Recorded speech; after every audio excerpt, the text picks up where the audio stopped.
क्या आपने कभी सोचा है क्यों कुछ रिश्ते गहराई से भरे होते हैं और कुछ रिश्ते अधूरे से रह जाते हैं? क्यों एक ही महिला कभी बहुत टाइट महसूस होती है और वही महिला कभी लूज लग सकती है? क्या यह सच में उम्र की वजह से है या बच्चे पैदा करने से, या इसके पीछे कोई और गहरा सच छुपा है? चौंक गए ना? लेकिन यही सच्चाई है और आज हम उसी पर बात करेंगे। चाणक्य ने कहा था, जो अपने शरीर और मन की प्रकृति को नहीं समझता वह सुख और शांति से वंचित रहता है। और यही शिक्षा आज भी उतनी ही जरूरी है जितनी हजारों साल पहले थी। असली सच्चाई समाज में बहुत सी गलतफहमियां फैली हुई हैं। लोग मानते हैं कि महिला की योनि हमेशा के लिए बदल जाती है, शादी के बाद, उम्र के साथ या बच्चे के बाद। लेकिन असल सच्चाई क्या है? योनि की टाइटनेस कभी स्थायी नहीं होती। यह सीधे सीधे महिला की मानसिक और शारीरिक उत्तेजना पर निर्भर करती है। जब उसका मन खुश होता है, सुरक्षित महसूस करता है और शरीर पूरी तरह तैयार होता है तो ब्लड फ्लो बढ़ता है, उसकी दीवारें फूलती हैं और योनि टाइट लगती है। और जब यह तैयारी नहीं होती तो ढीली या शुष्क लग सकती है। यह ठीक वैसे ही है जैसे पुरुष में उत्तेजना के समय लिंग कठोर हो जाता है। यानी यह एक नेचुरल प्रोसेस है, न कि कोई स्थायी अवस्था। तैयारी का महत्व चाणक्य ने कहा, जो काम बिना तैयारी के किया जाए वह आधा अधूरा ही रहता है। और यही बात संबंधों पर भी लागू होती है। अगर पुरुष जल्दबाजी करता है और महिला को तैयार किए बिना संबंध बनाता है तो नतीजा सिर्फ शारीरिक पीड़ा और मानसिक असंतोष होता है। महिला को लगता है कि उसका सम्मान नहीं हुआ। पुरुष को भी अधूरा सुख मिलता है। लेकिन अगर पुरुष धैर्य रखे, स्पर्श और संवाद से महिला को समय दे, तो उसका शरीर खुद ब खुद तैयार होता है, योनि टाइट होती है, प्राकृतिक स्नेह नाता है और दोनों को वास्तविक संतुष्टि मिलती है। विज्ञान की दृष्टि से सामान्य अवस्था में योनि का व्यास लगभग 2 सेंटीमीटर होता है। लेकिन यह इलास्टिक है, यानी यह फैल सकती है और फिर सिकुड़ सकती है। उत्तेजना के समय एक खास प्रक्रिया होती है, विजाइनल टेंटिंग। इसमें योनि की दीवारें ऊपर और बाहर फैल जाती हैं, लेकिन प्रवेश द्वार सिकुड़ जाता है। यही कारण है कि पुरुष को टाइटनेस महसूस होती है। इसका मतलब यह है कि अगर किसी दिन महिला ज्यादा टाइट लगे तो वह उसके चरित्र या पिछले अनुभव का नहीं, बल्कि उसकी उत्तेजना का नतीजा है। मिथक और भ्रम, यहीं से समाज में सबसे बड़ी गलतफहमियां पैदा होती है। बहुत लोग मानते हैं अगर महिला लूज है तो वह पवित्र नहीं, लेकिन यह गलत है। लोग कहते हैं ज्यादा संबंध बनाने से महिला ढीली हो जाती है। यह भी गलत है।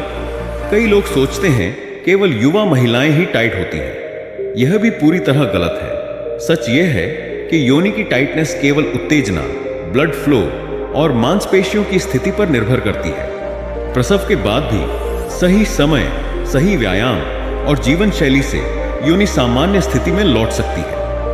चरित्र को शरीर से नहीं, बल्कि विचारों और कर्मों से मापा जाता है। चाणक्य ने भी यही कहा था, स्त्री के गुण और दोष उसके आचरण से पहचाने जाते हैं, न कि उसके शरीर से।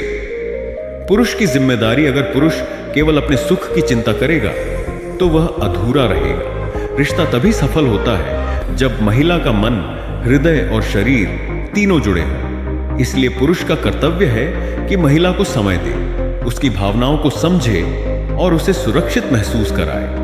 जब महिला सुरक्षित और सम्मानित महसूस करती है तभी उसका शरीर पूरी तरह उत्तेजित होता है और उसी समय टाइटनेस का अनुभव सबसे गहरा होता है। उत्तेजना बढ़ाने के उपाय तो पुरुष क्या कर सकते हैं? कुछ साधारण लेकिन प्रभावी उपाय हैं। संवाद, मीठी बातें, प्रशंसा और सम्मान। स्पर्श सिर्फ जननांग नहीं, बल्कि चेहरा, हाथ, पीठ और बाल। नेत्र संपर्क, आंखों से आकर्षण और प्रेम जताना। धैर्य, जल्दीबाजी छोड़कर समय देना। सुरक्षा, यह एहसास दिलाना कि वह सुरक्षित और खास है। इन सब के साथ महिला का शरीर खुद ब खुद तैयार होता है और टाइटनेस स्वाभाविक रूप से आती है। जीवन शैली का असर, टाइटनेस केवल उत्तेजना से नहीं, बल्कि जीवन शैली से भी जुड़ी है। अगर महिला का आहार संतुलित है, उसमें आयरन और विटामिन B12 शामिल है, तो ब्लड फ्लो बेहतर होता है। अगर वह पर्याप्त पानी पीती है तो योनि हमेशा नम और लुब्रिकेटेड रहती है। नियमित योग और व्यायाम खासकर केगल एक्सरसाइज योनि की मांसपेशियों को मजबूत बनाते हैं। और अगर मन शांत है, तनाव कम है, तो उत्तेजना आसानी से आती है और टाइटनेस भी बेहतर महसूस होती है।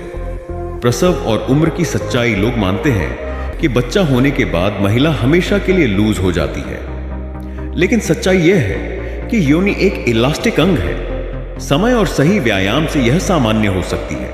हाँ, उम्र के साथ हार्मोनल बदलाव आते हैं, एस्ट्रोजन कम होता है, ड्राइनेस बढ़ता है, लेकिन यह स्थायी ढीलापन नहीं है। योग, आहार और ध्यान से इस बदलाव को संभाला जा सकता है। गुआस, साधना और संयम सिर्फ महिला ही नहीं, पुरुष को भी साधना करनी चाहिए। महिला के लिए रोजाना 10 से 15 मिनट केगल एक्सरसाइज, योगासन जैसे भुजंगासन, मंडूकासन, मूलबंध, आहार में हरी सब्जियां, अनार, दूध और बादाम, और मानसिक शांति के लिए ध्यान और प्राणायाम।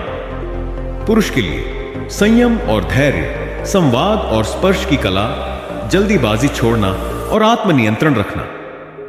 चाणक्य ने कहा था, इंद्रियों पर नियंत्रण ही सबसे बड़ा बल है।